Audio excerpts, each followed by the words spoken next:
Welcome to exams academy plus. ये घटना चक्र का जो सीरीज चल रहा है फिजिक्स का, ये इसका 5th पार्ट है। अगर आपको फर्स्ट सेकेंड थर्ड और फोर्थ पार्ट देखना है तो वीडियो के डिस्क्रिप्शन में लिंक दिया गया है, आप वहाँ से देख सकते हैं, या फिर प्लेलिस्ट में जाके आप वहाँ से फर्स्ट सेकेंड थर्ड और फोर्थ पार्ट को देख सकते हैं।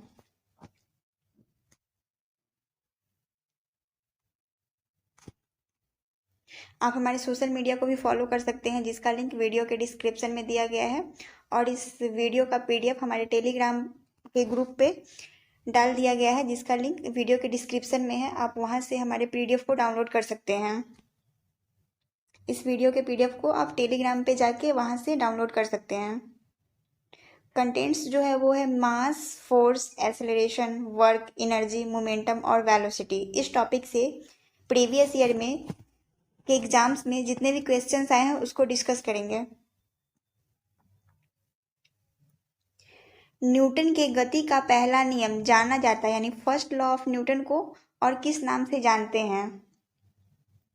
फर्स्ट लॉ ऑफ न्यूटन को हम लोग लॉ ऑफ इनरेशिया यानी जड़त्व के नियम से भी जानते हैं। इसका जो करेक्ट आंसर होगा वो होगा हमारा option number B, first law of Newton. जब कोई ऑब्जेक्ट रेस्ट में है तो वह रेस्ट में ही रहेगा, या फिर एक समान मोशन से किसी स्ट्रेट लाइन में चल रही है तो वैसे ही चलती रहेगी जब तक उस पर कोई आउटर फोर्स लगाकर उसकी पोजीशन में चेंज ना किया जाए। फर्स्ट लॉ से हमें फर्स्ट लॉ जो है वो हमें डिफिनीशन ऑफ फोर्स भी देता है। फर्स्ट लॉ को हम लोग लॉ ऑफ इनरेशिया बोलते हैं, और फर्स्ट लॉ जो है वो हमें डिफिनीशन ऑफ फोर्स भी देता है। नेक्स्ट, साधारण यंत्र किसी व्यक्ति की सहायता करता है, यानी साधारण यंत्र जो है वो किसी व्यक्ति को की हेल्प करता है। साधारण यंत्र जो है वो किसी व्यक्ति द्वारा कम फोर्स का यूज करके भी उतनी ही मात्रा में काम करने में सहायता करता है। इसका जो करेक्ट आंसर होगा वो होगा हमारा ऑप्शन नंबर बी, कम बल का, कम फोर्स का प्रयोग करके, यूज करके उतनी ही क्वांटिटी में वर्क करने में साधारण यंत्र जो है वो किसी भी पर्सन का हेल्प करता है। ऑप्शन नंबर बी जो होगा इसका करेक्ट आंसर होगा।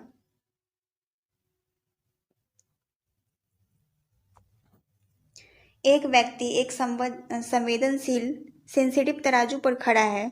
यदि वह गहरी सांस लेता है तो तराजू की रीडिंग, पर्सन की गहरी सांस लेने यानी इनहेल से तराजू की रीडिंग जो होगी वह बढ़ जाएगी। मीन्स तराजू द्वारा पर्सन का वेट जो होगा वह बढ़ जाएगा। 1 लीटर वायु यानी 1 लीटर एयर का जो वैल्यू होता है वो होता है 1.225 ग्राम। मीन्स 1 लीटर एयर अंदर खींचने पे उसका वेट जो है वो 1.22 ग्राम बढ़ जाएगा। अगर वह सेंसिटिव तराजू पे खड़ा हो जाएगा तो उसकी रीडिंग बढ़ेगी। ऑप्शन ए जो है उसका करेक्ट आंसर होगा।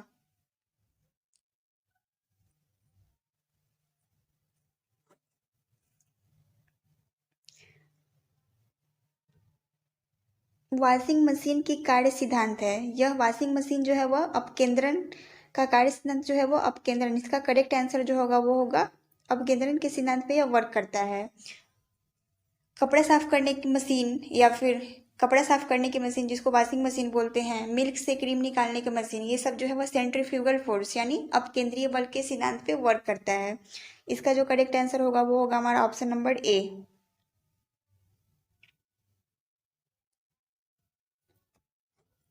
निम्नलिखित में से कौन सी राशि सदिश नहीं है, यानी वेक्टर क्वांटिटी नहीं है?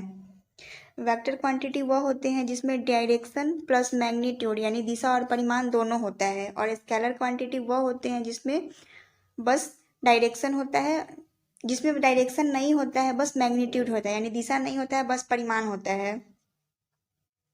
यहाँ पूछ रहा है वेक्टर क्वांटिटी नहीं है। विस्थापन है, डिस्प्लेसमेंट जो है वेक्टर क्वांटिटी है, फोर्स जो है वो भी वेक्टर क्वांटिटी है, वेलोसिटी ये भी वेक्टर क्वांटिटी है, लेकिन वॉल्यूम यह स्केलर क्वांटिटी है। इसका जो करेक्ट आंसर होगा वो होगा हमारा ऑप्शन नंबर डी।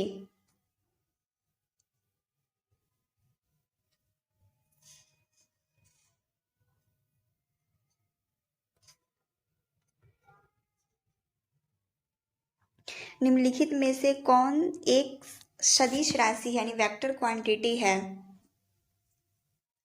प्रेशर, यह स्केलर क्वांटिटी है। वर्क, ये भी स्केलर क्वांटिटी है। एनर्जी, ये भी स्केलर क्वांटिटी है, लेकिन मोमेंटम जो है वो हमारा वेक्टर क्वांटिटी है। तो इसका जो करेक्ट आंसर होगा वो होगा हमारा ऑप्शन नंबर ए।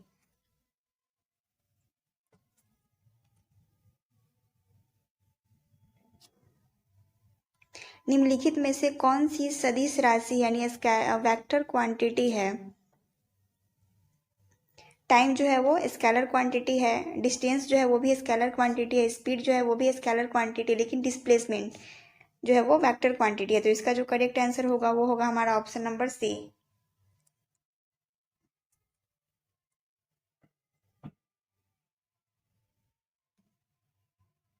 पदार्थ के संवेग यानी मोमेंटम और वेग यानी वेलोसिटी के रेशियो में कौन सी फिजिकल क्वांटिटी प्राप्त होती है?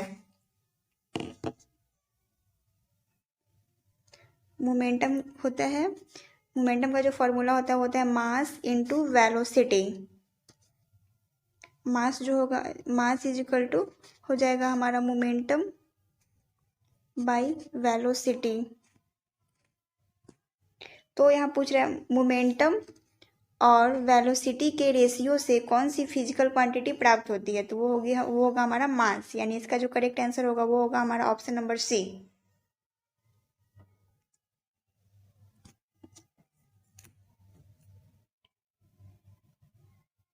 बल गुणनफल है, यानी फोर्स जो है वो मल्टीप्लिकेशन है।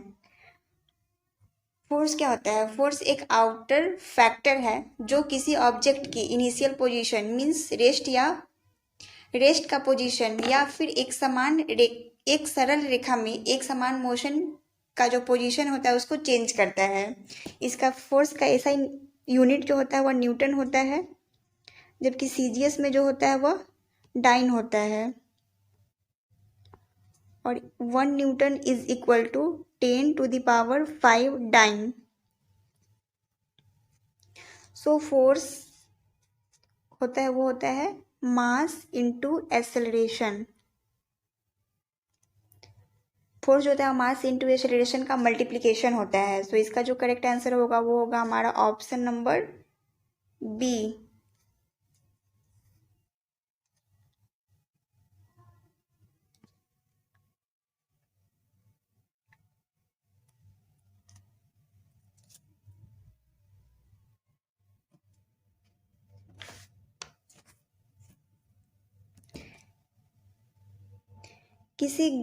यदि किसी घन के आयतन और पृष्ठ क्षेत्रफल को निरूपित करने वाली संख्याएं समान हो तो उस घन के किनारे की लंबाई की माप की इकाई होगी।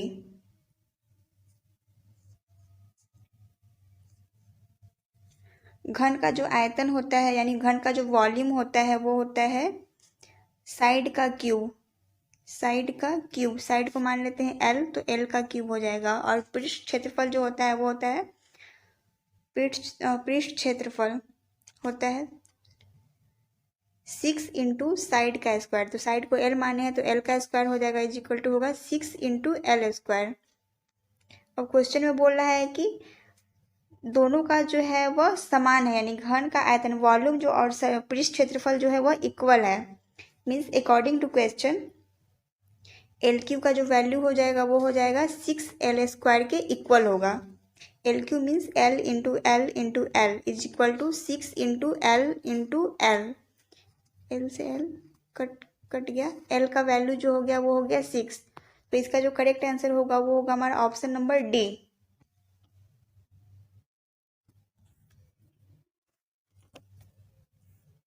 ऊर्जा संरक्षण का आशय है कि,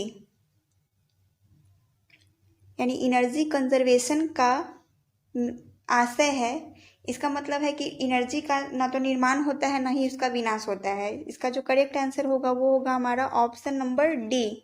ऊर्जा का ना तो सृजन हो सकता है और ना ही इसका विनाश।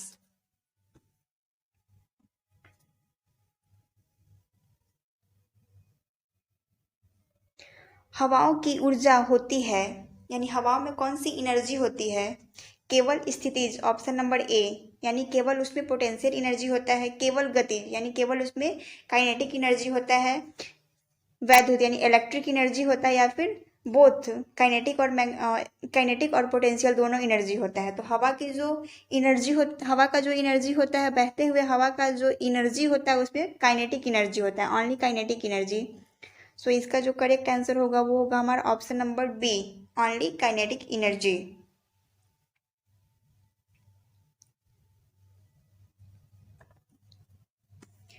वायु शक्ति यानी विंड पावर में ऊर्जा का कौन सा रूप विद्युत ऊर्जा में परिवर्तित होता है? Option number B kinetic energy, option number B potential energy, option number C solar energy और option number D radiation energy यानी विकिरण ऊर्जा। सो विंड पावर में जो होता है वो इलेक्ट्रिक एनर्जी में जो कन्वर्ट होता है वो होता है हमारा काइनेटिक एनर्जी, यानी ऑप्शन नंबर ए जो होगा इसका करेक्ट आंसर होगा।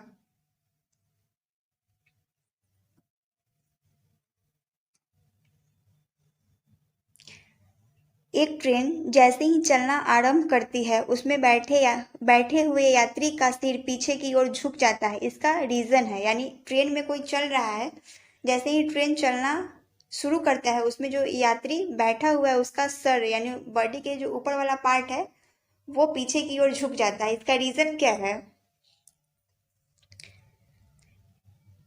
जब ट्रेन में कोई यात्री बैठा है और सडन ट्रेन चलना स्टार्ट कर देता है तो वह पीछे की ओर चलने पे पीछे की ओर गिर जाता है। इसका रीजन यह है कि यात्री के बॉडी का जो निचला पार्ट है वो जो गाड़ी के यानी ट्रेन के संपर्क में आने के कारण वह मोशन में आ जाता है, लेकिन बॉडी के ऊपर का जो पार्ट है वो अभी रेस्ट के पोजीशन में ही है। जैसे ही ट्रेन चलना स्टार्ट होगा वैसे ही जो यात्री का सर जो है वो पीछे की ओर झुक जाता है, तो इसका रीजन जो है वो होगा स्थिरता का जड़त्व। ऑप्शन नंबर ए जो होगा वो इसका करेक्ट आंसर होगा।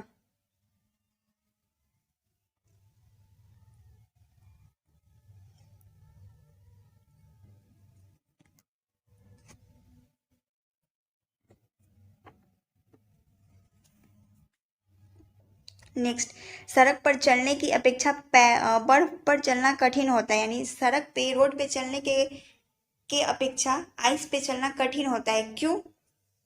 इसका ऑप्शन बस 2 ही दिया गया है, इसको एक्सप्लेन कर देते हैं, ऑप्शन छूट गया है इसका रीजन यह है कि सड़क पे हम लोग आसानी से चल पाते हैं बिकॉज हमारे अर्थ का जो सरफेस है वह खुरदुरी होने के कारण जो फ्रिक्शन फोर्स है यानी घर्षण बल जो है घर्षण बल क्या होता है उत्पन्न होता है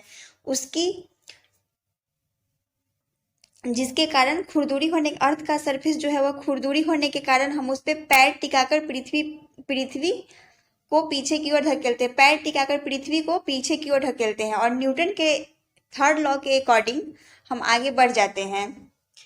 लेकिन इसके विपरीत यानी इसके अपोजिट बर्फ में आइस में सड़क की अपेक्षा फ्रिक्शनल फोर्स जो होता है वह कम होता है, जिसके कारण बर्फ पे चलने में हम लोग को कठिनाई होती है। सो इसका जो करेक्ट आंसर होगा वो होगा बर्फ में यानी आइस में सड़क की अपेक्षा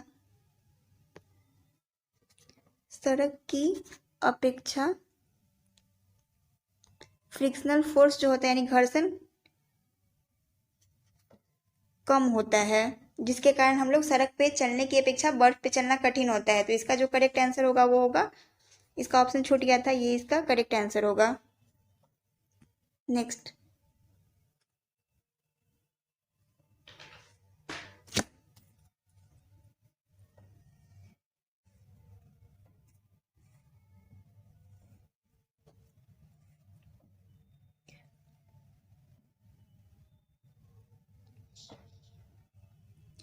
निम्न कथन पर तथा उसके निकाले गए निष्कर्ष पर विचार करिए तथा बताइए कि कौन सा निष्कर्ष सही है। स्टेटमेंट जो है वो है, भरी हुई गाड़ी यानी कार्ट को चलाने में उसे चलायमान रखने के लिए आवश्यक ताकत से अपेक्षाकृत अधिक ताकत से धक्का देना पड़ता है।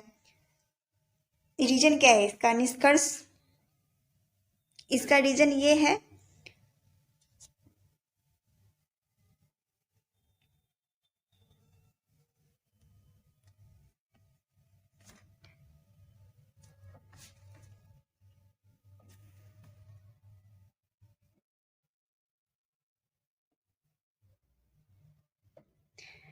ऑप्शन नंबर ए, किसी चलायमान वस्तु का भार कम हो जाता है। ऑप्शन नंबर बी, प्रारंभ में पहिए फिसलने लगते हैं। ऑप्शन नंबर सी, एक बार गाड़ी चलने के बाद घर्षण कम हो जाता है। ऑप्शन नंबर डी, अभ्यास से निपुणता प्राप्त होती है। सो इसका जो करेक्ट आंसर होगा वो होगा एक बार गाड़ी चल पड़ने के बाद फ्रिक्शन जो होता है वो कम हो जाता है। सो इसका जो करेक्ट आंसर होगा वो होगा हमारा ऑप्शन नंबर सी।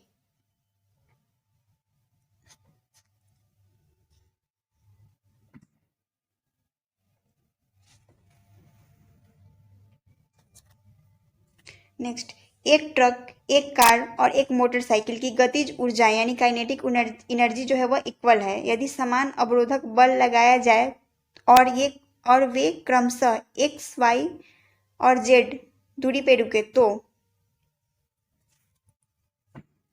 उसका वैल्यू क्या होगा? यहाँ पे दिया हुआ है तीनों का काइनेटिक एनर्जी क्या है? इक्वल है। अगर किसी भी ऑब्जेक्ट का काइनेटिक एनर्जी इक्वल होगा तो उस पर समान अवरोधक बल लगाया, और वहां पे लिख रहा है यदि उस पर समान काइनेटिक एनर्जी इक्वल है और उस पर समान अवरोधक बल लगाया जाएगा तो वे समान डिस्टेंस को ट्रेवल करेगा, यानी वो समान डिस्टेंस के बाद ही आके रुकेगी। तो इसका जो करेक्ट आंसर होगा, यानी तीनों का डिस्टेंस क्या होगा? इक्वल होगा। तो X is equal to Y is equal to Z. तो इसका जो करेक्ट आंसर होगा वो होगा ऑप्शन नंबर सी।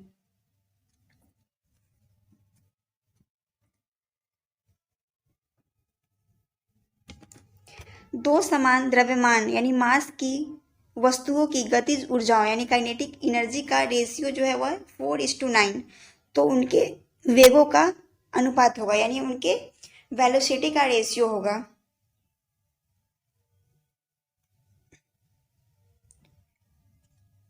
क्वेश्चन में क्या दिया गया है? अकॉर्डिंग टू क्वेश्चन दोनों ऑब्जेक्ट्स का क्या है? दोनों ऑब्जेक्ट्स का मास जो है वह इक्वल है, तो मास को मास इज इक्वल टू, मास को हम लोग कैपिटल एम मान लेते हैं। तो फर्स्ट ऑब्जेक्ट का जो वेलोसिटी हो जाएगा, v1, सेकेंड ऑब्जेक्ट का वेलोसिटी हो जाएगा v2, और फर्स्ट ऑब्जेक्ट का काइनेटिक एनर्जी जो हो जाएगा, काइनेटिक एनर्जी हो जाएगा k1। फर्स्ट ऑब्जेक्ट का काइनेटिक एनर्जी हो जाएगा 1/2, काइनेटिक एनर्जी का फॉर्मूला होता है 1/2 mv²। तो mv² फर्स्ट है। सेकेंड ऑब्जेक्ट का काइनेटिक एनर्जी हो जाएगा 1/2 mv² और 2। अब क्या अनुपात यानी रेशियो दिया हुआ है 4:9, तो k1/k2 यानी काइनेटिक एनर्जी 1 और सेकेंड का जो रेशियो हो जाएगा वो हो जाएगा 1/2 mv² बाई सेकेंड वाले का 1/2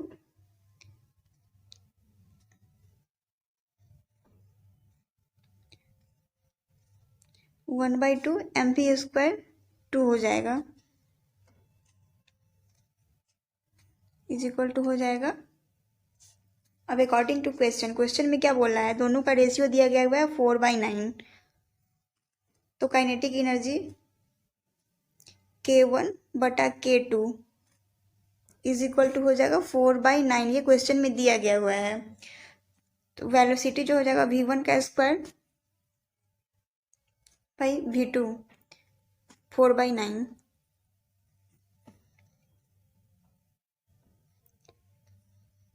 इज इक्वल टू v1/v2 का स्क्वायर हो जाएगा 4/9, तो v1/v2 इज इक्वल टू हो जाएगा 4/9 का अंदर क्यूब रूट हो जाएगा, सॉरी स्क्वायर हो जाएगा 4/9 का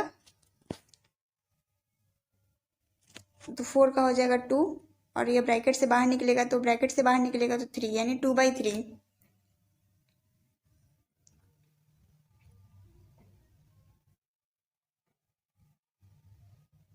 सो इसका जो करेक्ट आंसर हो जाएगा वो होगा हमारा ऑप्शन नंबर बी।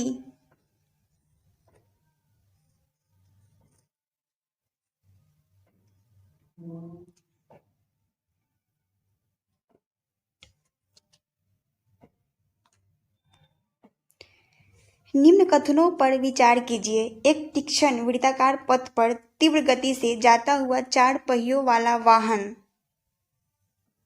ऑप्शन जो है ऑप्शन नंबर ए, बाहरी पहियों पर उल्टेगा, बी अंदर की पहियों पर उल्टेगा, 3 जो है बाहर की तरफ फिसलेगा, और 4 जो है वो अंदर की तरफ फिसलेगा। निम्न में से कौन सा कथन सही है, यानी इसमें से कौन सा स्टेटमेंट जो है वो सही है। बाहर पहियों पर उल्टेगा ये सही है, और बाहर की तरफ फिसलेगा ये भी सही है। अगर एक तीक्ष्ण वृत्ताकार पथ पे यानी सर्कुलर पाथ पे तीव्र गति से जाता हुआ 4 पहियों वाला वाहन जो है वो बाहर की तरफ उल्टेगा और बाहर की तरफ फिसलेगा, तो इसका जो करेक्ट आंसर होगा वो होगा हमारा ऑप्शन नंबर ए। यानी 1 और 3 दोनों सही है। त्वरण ज्ञात करने का यानी एक्सेलरेशन को ज्ञात करने का सही फॉर्मूला है। v इज इक्वल टू होता है u plus A T. A T इधर आएगा तो ए टी का वैल्यू हो जाएगा v माइनस यू।